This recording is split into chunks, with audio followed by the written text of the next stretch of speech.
Next we have the Fuel Quick Talks.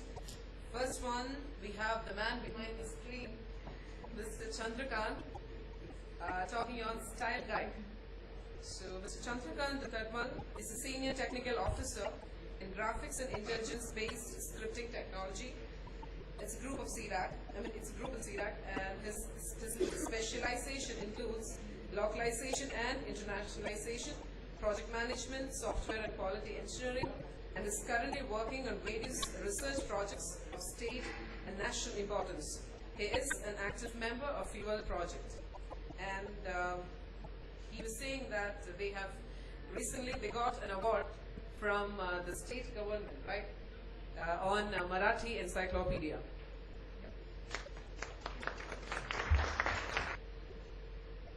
I think I'm the only one who is thinking that there are mistakes. Yeah? Name of CDAC? Yes, that is one. That is one. What is the next? Similarly, name of Red Hat also, right? Is that what are the two mistakes? I feel so. Any explanation on that part, please? Just to wake up you all guys, you know. Okay. I was talking about these two mistakes. Is that, you know, apparently there was a person in the audience who was saying that there is a mistake in the logo of CDAC. Okay. Similarly, I was just thinking about Red Hat, and is there a mistake in that? I don't think so. There is a mistake in either of these. Okay, but why is that? Some thought that there could be a mistake in this. What is the problem? Anybody, for that matter? Any guesses? Copyright issues. No answers, please. Copyright issues. Okay, so basically, we are talking about the logos, or we're talking about trademarks, or we're talking about companies, so-called basically the logos as such. So Red Hat logo or CDAC logo is designed in such a way that, and CDAC says that wherever you want to put the logos, it has to be in this. Now, although the name CDAC might appear that this is correct in Hindi language, but it is not correct in Marathi language. Okay, similarly, the name of the organization is written as Red and Hat, is separate. Am I right, Ankit? But whereas when the logo is put in this, because that is the convention which is being used as it. And that is the topic of on which I'm going to talk today, is translation style and convention guide. So there are two aspects of it. One is that the styles which are being used and the conventions which are being used in this.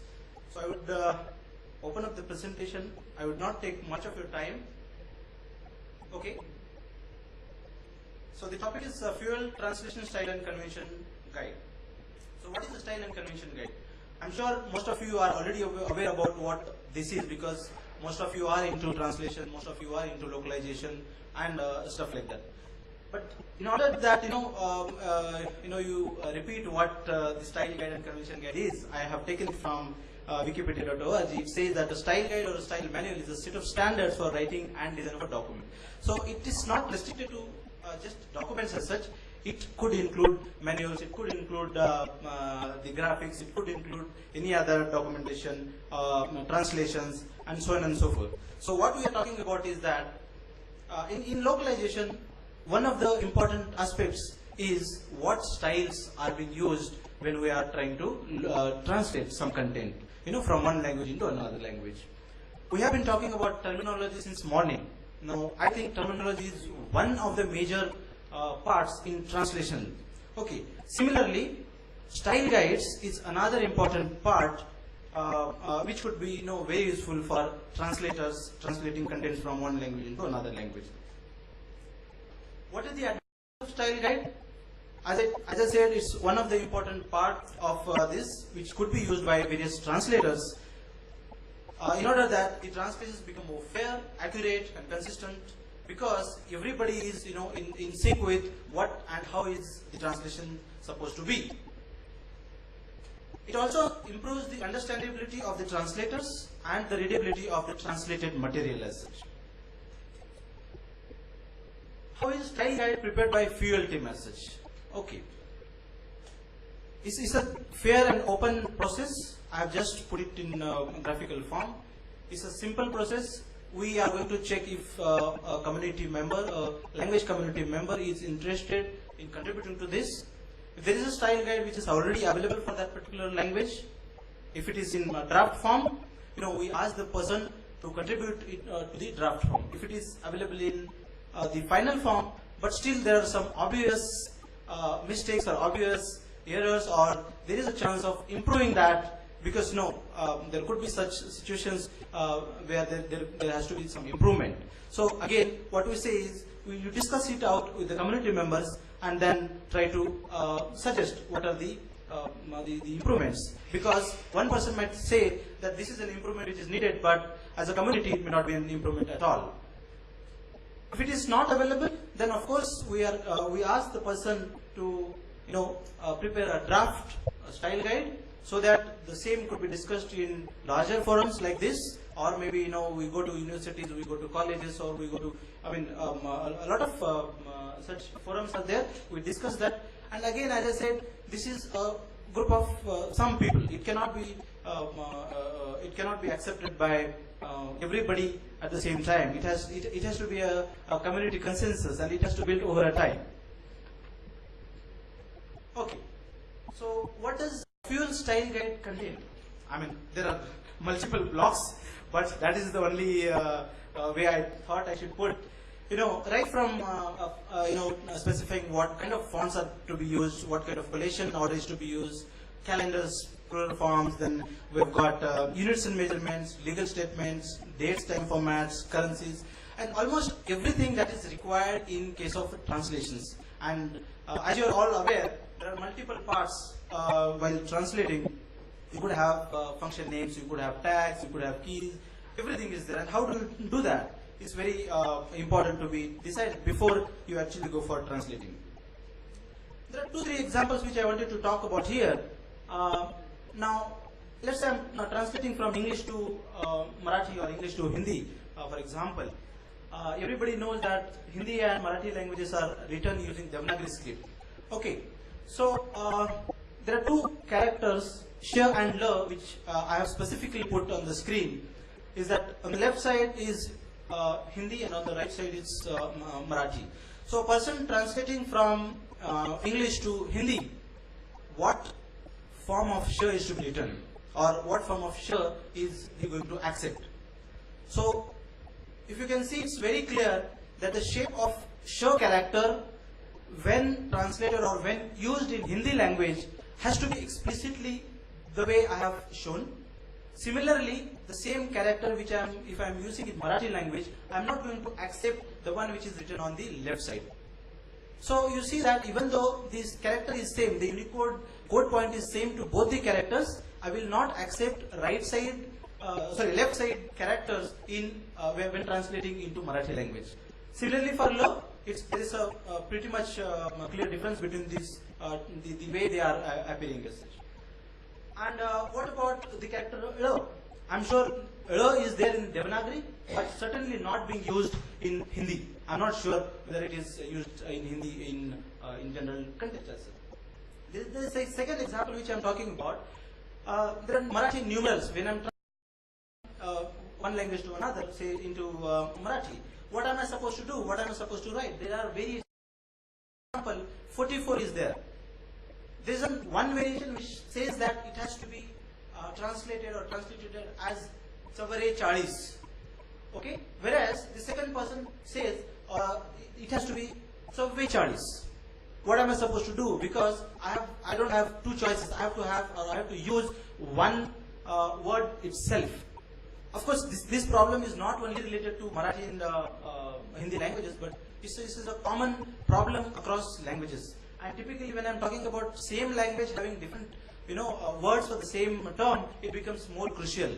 If I'm talking, if I'm saying 44 being in Pune is going to be different. If I am saying this 44 in my area is Marathwada or Vidarbh side is going to be something different. So what is going to be accepted by Marathi people or Marathi language community as such? So we have to have a consensus about these things. Similarly, I have talked about second this thing, and I have also talked about the shapes of the numerals which are being there. So am I going to accept the shapes which are there, which are in the first line and the second line? Is it acceptable to me? I mean, it has to be decided by the community, and that is why the consensus from the community has to come, and those consensus have to be put in style guides. Okay, so saying this, I would quickly run through the style guide of Hindi, which has been prepared by Rajesh Ranjan ji. So I'll quickly go through this so that you get an idea of what the style and convention guide is all about. So this is, anyway, I'm going to explain it later.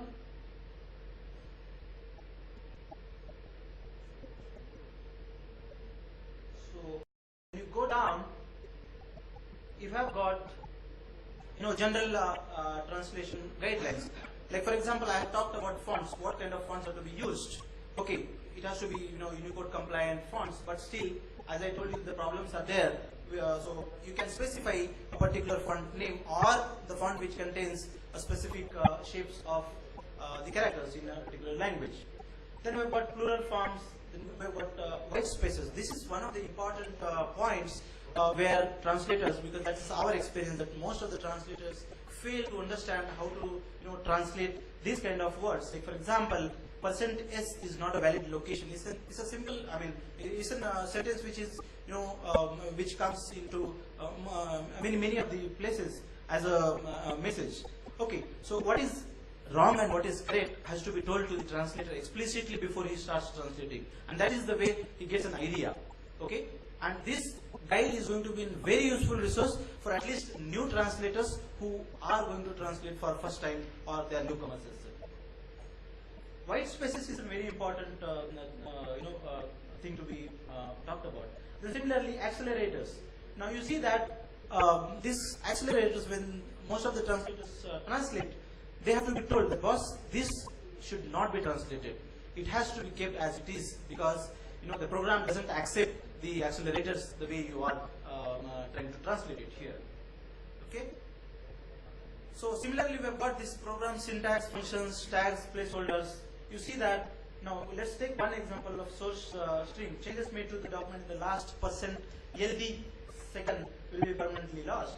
So if I'm trying to translate that ld to Devanagari string, ld is going to fail. It's going to fail because that is not what is expected, because this is a placeholder and it's going to be replaced by the number of seconds or whatever it is. Similarly, the tags, especially when you are translating, the HTML pages, it has to have, the translator doesn't have to translate the HTML tags, for example, because HTML is an tag which is, being understood by the web browsers as such. Then we've got message length, which is also a very important factor when talking about translating from English to Indian language specifically. I would say specifically Indian language because the experience shows that while translating from English to Indian languages, you take more space than the English original string. So could you make it little concise? So that is what we are trying to tell them. Then there's an issue of numerals also. There are a lot of places, there are a lot of stakeholders which would want the numerals to be in English. There are a lot of stakeholders who want the numerals to be in their mother tongue or their languages. So what kind of numerals are you going to accept, or are you trying to accept? Because not every application will accept this English numerals, or not every application will accept the translated or the local language numerals as such. Calendar is again very important. We talk about calendaring system, Indian language calendaring system, whether it's Marathi calendar system or Hindi calendar system or Punjabi calendar systems. Truly, I don't find there is such a calendar system which is being used in any of the open source softwares as of now. I did not see any. We are still latched onto January to December. We are still latched onto Monday to Saturday. We are still latched onto specifying hours and time in the old, the same way as the other languages like Latin. So then why are we trying to talk about localizing? Why are we trying to talk about translations? is it all, is the community not capable enough of coming to a consensus that it has to be used in this particular fashion?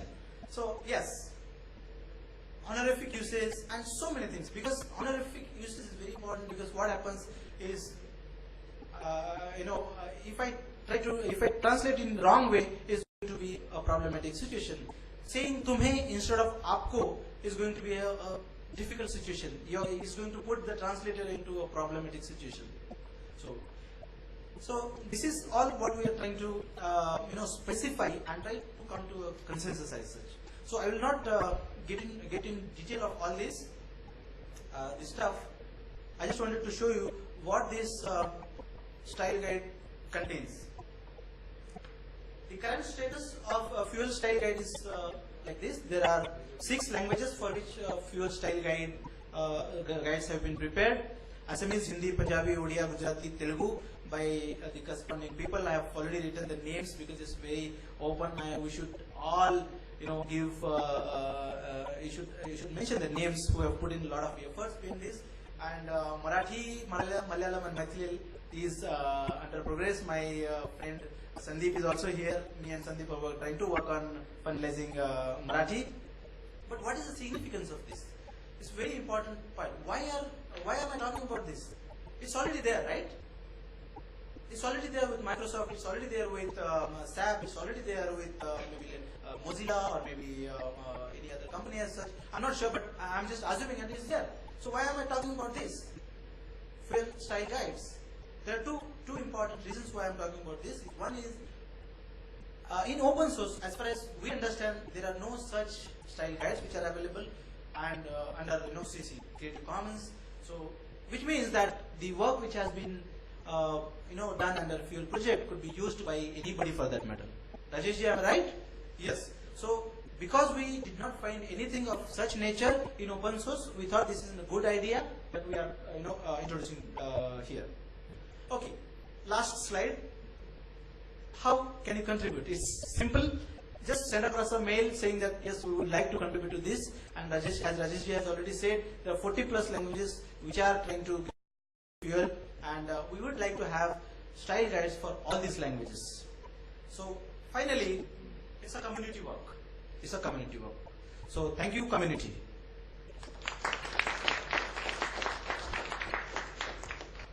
Any quick question? If it is so, I think we're already running short of time. We have time? Yeah. So yes, sir. Yes, sir. Why don't we use English numerals rather than Hindi numerals and get confused about it? Both, I don't see any difference between the two. It's just a font difference.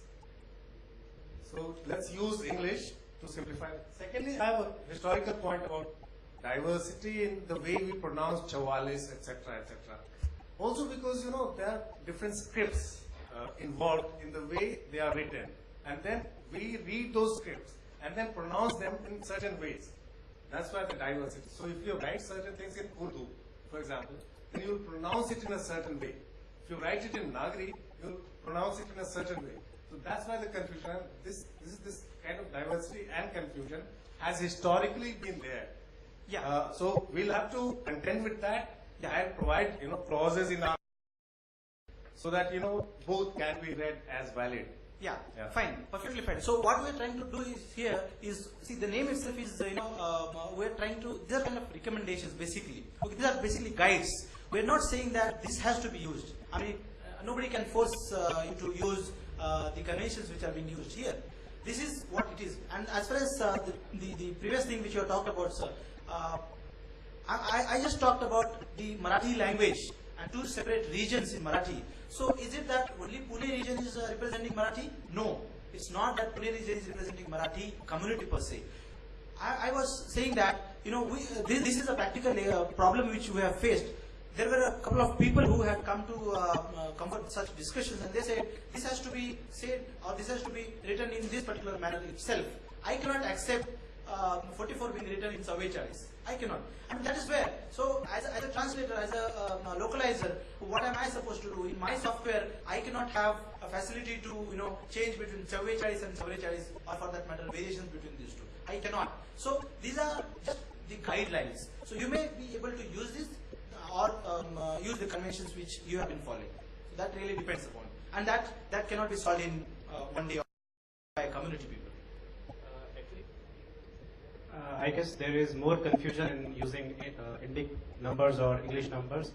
I would blame it to Unicode standard, because in that code 900 code page there is English. I mean there is space for Yes, separate numbers there. yes. Yeah. So we have to be very careful while designing softwares. It's an interesting point here. I must tell you guys. Please ignore this if you already know this. It's like while doing some manipulations, like adding something, some numbers or something, always use English numbers. If you are using Hindi numbers, convert it to English numbers. Otherwise, additions, subtractions, and other things will not happen. So this is a concern here. Yeah. And regarding usage of Hindi thing and other things, I guess font should, it's a rendering issue, font should handle that instead of, using that thing. The other thing is like, as you mentioned, like we should standardize this thing, use English numbers or use Hindi numbers. I mean, in India, political system is a big system and you cannot convince everybody. Some political body says we want these numbers in Hindi, you cannot help it, you have to provide that. But one concern is there, like use English numbers when you are doing some. Yes. Yeah, you make sure that you convert those numbers to English so that addition and other things is possible. And it's an issue in search engines as well. Which numbers to search? yeah, if you are noticing the FOSS project IME bugzillas, one of the major bugs coming more often is removing the language-based numbers from Inscript keyboard to change it to Arabic-based numbers. Recently, we had experienced similar bugs in almost all Indian languages after Wikimedia rolled out the new jQuery.ime as a part of their thing. So, most of the languages users are using primarily Arabic numerals on the Inscript keyboard. And about using English numerals, I want to say that in Gurumukhi, if we can search for numerals, we simply can use the English numerals when we when we writing Gurumukhi, particularly the Gurubani, the Guru Granth Sahib. It's written in Gurumukhi script, and the numbers particularly used is Gurumukhi numerals. We cannot use English numerals; it's forbidden, it's taboo. So, if saying that we should use or we must use English numerals, we simply can't do that. So, it's not a generalized term that we should or we shouldn't. Some communities or some languages forbid it. So we cannot accept English numerals in translation for our Gurumukhi scripts. That's what I wanted to say. See, this is the community, you know. This is the community. Yes. So, Karnakarji, you have a question for me? Yeah, so I think first thing is like I would like to kind of object to this English numeral. They are actually Indo-Arabic numerals, okay, and they actually originated from here. So we should not be calling them English numerals. Best to call them Indo-Arabic or something like that. And second is, as far as use in software, let's say a lot of the software they actually do the normalization, wherein like all digits, at least the decimal digits, whichever script they are in, they are kind of normalized. So internally the software would actually take the actual decimal value and not take it as a Unicode character. So if I'm entering in OpenOffice, if I enter Devanagari numerals, so it automatically just converts to the Indo-Arabic form. So somebody has to take care. Either the translators or the program developers, or somebody has to take care of using properly. Okay. No. Numerically, the comparisons and mathematical operations will happen. That's what I'm saying. But if you are using in a plain text context, then you cannot expect it. But if you're using in a place where mathematical computation is expected, then that application is supposed to do the normalization. If it's not doing it, then that's a bug in the It's application. supposed to, yes. Say like OpenOffice Calc, the spreadsheet, it actually does that. So that's what that. Thank you so much. I want to thank all the people who worked on this. This has been a need for the longest time. So thank you very much for doing this. I want to make a point, like it's not only for the localizers. The software developers make a lot of mistakes. Just now we were talking about how developers, when the source string, they develop the source string, most of us don't speak English as our native language, and also they are not aware of the problems. I saw you talk about message length. So in English, it's in quality assurance. Thank you. In QA as well. So in English, a button edit is like 4 characters can be seen on a phone, this thing. But when you translate it, so it would be very helpful for the developers. But developers don't have time, and they can't read every language that's out there. So if there is a a simpler version that's available for developers, I can give, every time they make a mistake, I can say, no. So please think about that. Because this is something we want to do. Ankit? Basically, for this matter of problem, we have Rajesh has already written a guide called contextualization guide, and this guide will probably help the not really group of developers, but there is another layer of contributors coming up into the picture. So there are developers, and then there are contextualizers or the IITizers who will review the source trees and they will make it accurate, and then it will reach the completely overcome the issue of translation quality. Fantastic. Thank you. Thank you.